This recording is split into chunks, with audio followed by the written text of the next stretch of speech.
السلام علیکم ناظرین، میں ہوں باب ڈوگر اور آپ دیکھ رہے ہیں میرا یوٹیوب چینل۔ ناظرین، جو عدم اعتماد کی تحریک قریب آتی جا رہی ہے، حکومت اور اپوزیشن کی سربندیاں واضح ہوتی جا رہی ہیں، اور اس کے ساتھ ساتھ حکومت کے پاس کیا آپشنز ہیں اور اپوزیشن کے پاس کیا آپشنز ہیں، یہ چیزیں بھی تقریباً واضح ہونا شروع ہو گئی ہیں۔ ایک چیز تو کلیئر ہے کہ پی ٹی آئی کے تقریباً 34 کے قریب ایم این ایز ایسے ہیں جو کہ گورنمنٹ نے لسٹ بنائی ہے، جو عمران خان نے لسٹ بنائی ہے، جو لسٹ عمران خان کو پیش کی گئی ہے ایجنسیوں کی طرف سے، آئی بی کی طرف سے، آئی ایس سی کی طرف سے، اس میں 34 کے قریب ایسے ایم این ایز ہیں جو کہ اپوزیشن کو ووٹ ڈال سکتے ہیں، عدم اعتماد کی تحریک میں عمران خان کے خلاف جا سکتے ہیں۔ ان میں زیادہ تر ایم این ایز کا تعلق پنجاب سے ہے، اور خاص طور پہ جنوبی پنجاب سے ہے۔ اور اس کے ساتھ ساتھ ان کو روکنے کے لیے حکومت کے پاس کیا آپشنز ہیں، پی ٹی آئی کے پاس کیا آپشنز ہیں، اور اس وقت پی ٹی آئی کو سب سے زیادہ جو ٹینشن ہے، جو پریشانی ہے، وہ انہی ایم این ایس کی ہے۔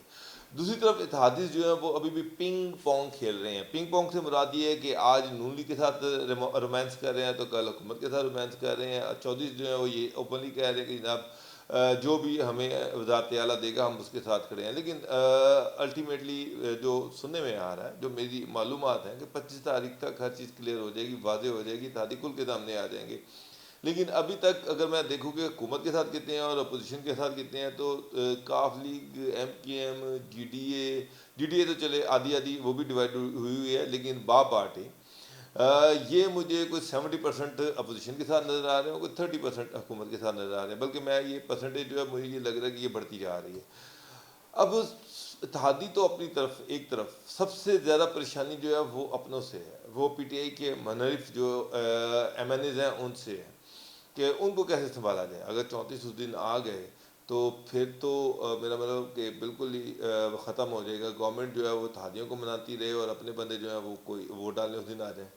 تو اس سلسلے میں پی ٹی آئی نے دو کام کیے۔ ایک تو یہ ہے کہ انہوں نے عمران خان نے انہوں نے ایک لیٹر لکھ دیا سپریم کورٹ میں، چیف جسٹس آف پاکستان کو، کہ جناب 63A جو ہے اس کو کلیئر کیا جائے کہ جناب 63A کے تحت کیا کوئی پارٹی وفاداری تبدیل کر کے ووٹ ڈال سکتا ہے، اور اس کو واضح کیا جائے کہ اگر پارٹی بدل لی، پارٹی کی جو قائد ہے اس کی مرضی کے خلاف اس نے کہا کہ آپ نہیں جا سکتے ایوان میں، اور اس دن چلے گئے، تو عمران خان کا مطلب یہ ہے کہ وہ اس دن ڈسکوالیفائی ہو جائیں، ان کا ووٹ بھی کاؤنٹ نہیں ہونا چاہیے، یہ لوٹے کی سزا ہونی چاہیے۔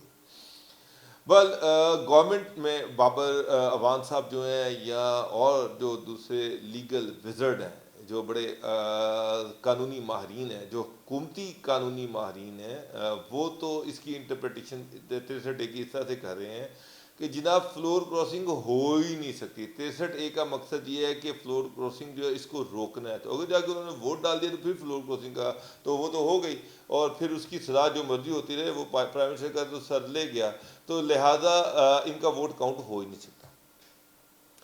دوسری جو اس پہ عمران خان نے خط لکھ دیا ہے اور ڈی چوک میں جلسہ بھی بلا لیا ہے، جس میں وہ کہہ رہے ہیں 10 لاکھ لوگ اکٹھے کیے جائیں گے۔ دوسری طرف اپوزیشن جو ہے وہ بھی آج نون لیگ جو ہے انہوں نے اپنا شیڈیول جاری کر دیا ہے، 24 تاریخ کو لاہور سے 30-35 ہزار لوگ جو کہہ رہے ہیں کہ ہم لے کے گجرانوالہ جائیں گے، اس کے بعد یہ جو ہے یہ الٹیمیٹلی اسلام آباد میں اکٹھے ہوں گے، وہاں پہ ان کا خیال ہے کہ 40-50 ہزار لوگوں کا شو نون لیگ لگا لے گی، اور اگر مولانا فضل الرحمان جو ہیں وہ بھی کوئی 50-60 ہزار لوگ لے آئے تو 1 لاکھ کے قریب لوگ یہ بھی اکٹھا کر لیں گے۔ تو اور عمران خان جو ہیں وہ بھی کہہ رہے ہیں کہ نا ڈی چوک میں ہم بھی کوئی 10 لاکھ نہیں تو 50 ہزار لاکھ تو وہ بھی اکٹھا کر لیں گے، تو ہوگا کیا تصادم۔ اس سلسلے میں جو سپریم کورٹ بار ایسوسیشن احسن بھون جو ہیں وہ اسلام آباد وہ چیف جسٹس عطا بندیال کے پاس انہوں نے ایک پٹیشن دائر کر دی، جس کی آج سماعت ہوئی۔ اس میں انہوں نے کہا کہ جناب ان کو روکا جائے، تو چیف جسٹس نے کہا جی عدم اعتماد سے تو ہمارا کوئی تعلق لینا دینا نہیں ہے، لیکن ہاں ہم یہ چاہتے ہیں کہ ہر چیز آئین اور قانون کے مطابق ہونی چاہیے۔ اس کے ساتھ ساتھ اٹارنی جنرل نے ان سے کہا کہ جناب ہم عمران خان نے بھی آپ کو ایک خط لکھا ہے اور وہ بھی ایک ہے کہ جناب اس کی تصحیح کی جائے آرٹیکل 63A کی، تو انہوں نے کہا جی پیر والے دن 2 بجے ان دونوں ایشوز کو اکٹھا ٹیک اپ کر لیتے ہیں۔ تو پیر کا دن بڑا اہم ہے، پیر منگل کو چیف جسٹس اگر یہ دونوں ایشوز کٹھے لے کے چلتے ہیں تو ناظرین اس میں بہت ساری چیزیں جو ہیں وہ طے ہو جائیں گی۔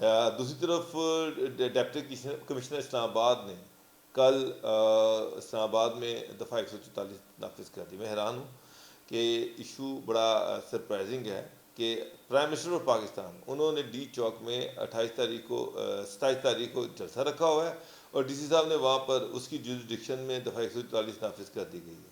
اور کل آرمی چیف بھی عمران خان سے ملے ہیں اور کوشش یہ کی جا رہی ہے کہ یہ تلخی ہے اس کو کم کیا جائے.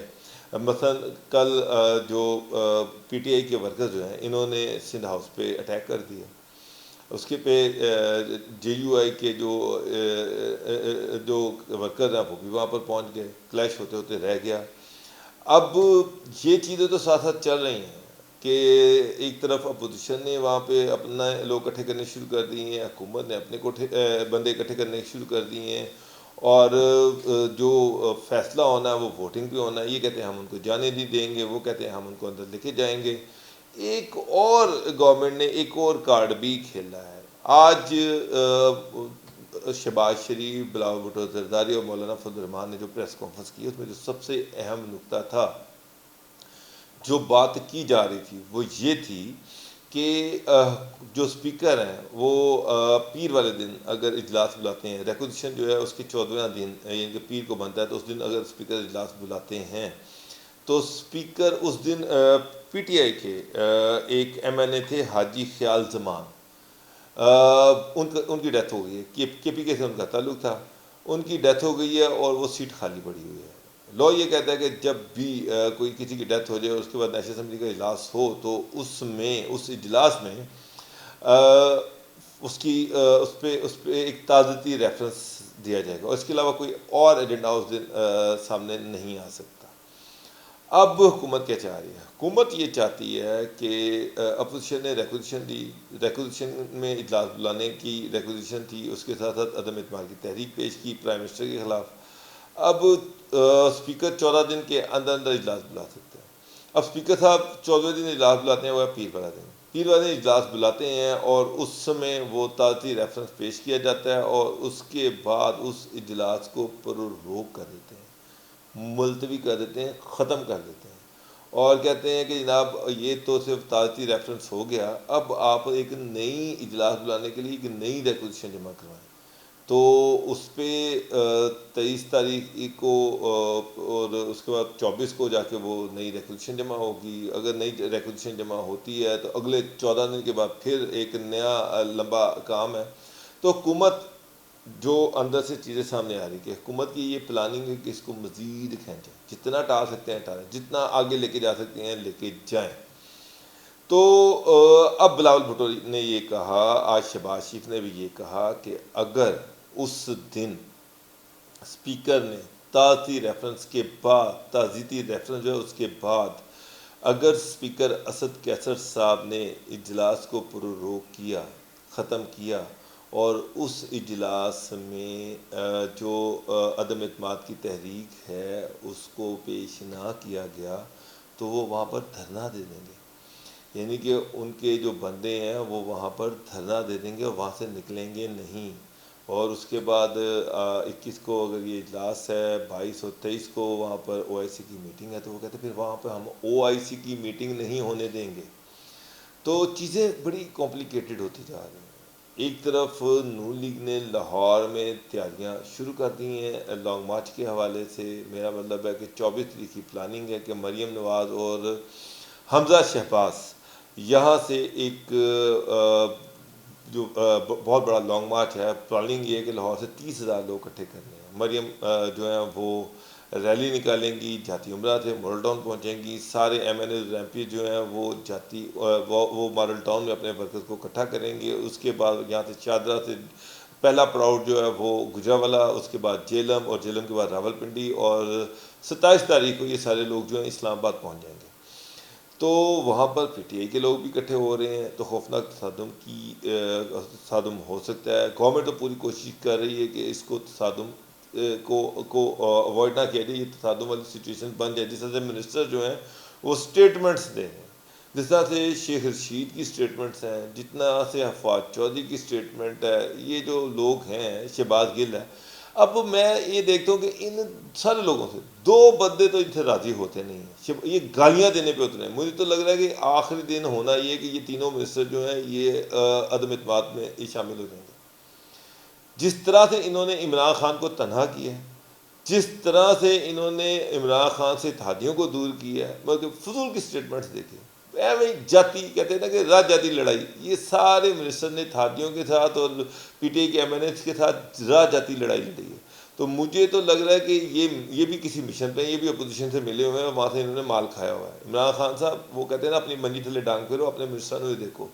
تو چیزیں جو ہیں اب اگلے 3-4 دن میں سیٹل ہو جانی ہیں. سپریم کورٹ کے پاس سارے معاملات چلے گئے ہیں. سپریم کورٹ نے آرٹیکل 63(a) کی تشریح کرنی ہے. اب دیکھیں کیا تشریح کرتی ہے. آئین بڑا کلیئر ہے. آئین میں ایک ممبر کو ڈسکوالیفائی کرنے کا طریقہ کار درج ہے، اور یہ آئینی ماہرین کے مطابق اگر اس دن کوئی ایم این اے پارلیمنٹ میں پہنچ جاتا ہے تو وہ اس کا ووٹ تصور ہوگا.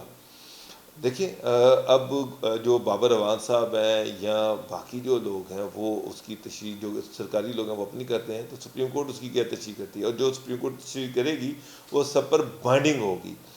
اور اس کے علاوہ جلسے کے حوالے سے بھی سپریم کورٹ جو ہے وہ کوئی فیصلہ کرے گی. اگر ڈی سی نے وہاں پہ 144 لگا دی ہے تو پھر سپریم کورٹ تو یہی کہے گی کہ اس پہ عمل درآمد کروایا جائے. تو ناظرین، پیر والا دن بڑا اہم ہے. پیر منگل کو ساری چیزیں سیٹل ہونی ہے. 23 تاریخ گزر جائے، اس کے بعد آپ دیکھیں گے کہ ایک دم یہ جو اتنا کرمس پھیلا ہوا ہے اس کو وائنڈ اپ کیا جائے گا. ناظرین، آپ کو ہر رپورٹ کے ساتھ لمحہ لمحہ آگاہ کرتے رہیں گے. اجازت دیجیے، اللہ حافظ.